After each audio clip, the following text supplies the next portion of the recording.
चला तर मैत्रिणींनो, आज ना आपण मस्तपैकी मसाला मेथी मटार बनवणार आहोत. त्यासाठी ना पहिल्यांदा मी इथे फोडणीसाठी तेल चांगलं गरम करून घेतले, त्यामध्ये जिरं घातलं आहे आणि बारीक चिरून ना कांदा फोडणीला घातलेला आहे. चांगला कांदा गुलाबी झाल्याच्या नंतर ह्याच्यामध्ये मी एक पेस्ट घातलेली आहे. जसं एक कांदा, 2 छोटे टोमॅटो, 1 इंचाचं अद्रक आणि 5-6 लसणाच्या पाकळ्या, ते चांगलं मी तेलात परतून घेतलं आणि त्याची पेस्ट बनवली. त्या पेस्टला चांगलं तेल सुटेपर्यंत मी कांद्यामध्ये परतवून घेतलेली आहे. त्याच्यानंतर मी ना एक अर्धी वाटी ना मटार घातलं आणि ते चांगल्या मसाल्यामध्ये परतून घेतलेलं आहे.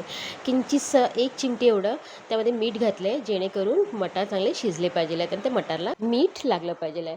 त्याच्यानंतर ना मी एक वाफ काढून घेतलेली झाकण मारून, आणि झाकण काढल्याच्यानंतर मी इथे परत एकदा भाजी चांगली परतवून घेतलेली आहे.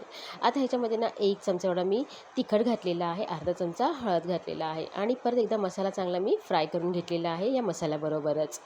मटार थोडेसे अजून जास्त शिजले पाहिजे, त्यासाठी मी ना अर्धा कप एवढं पाणी घातलेलं आहे.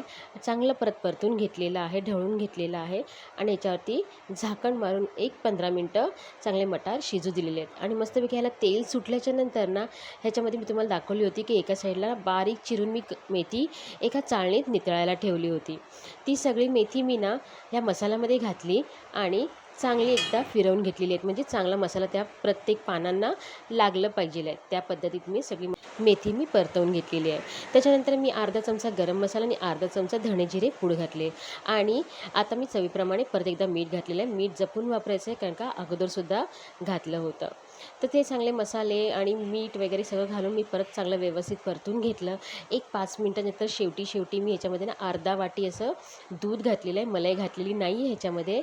आणि ती चांगली भाजी वापस 5 मिनटं इतकं मी वाफेवर शिजवून घेतलेली आहे आणि मस्तपैकी माझी मसाला मेथी मटार तयार झालेली आहे.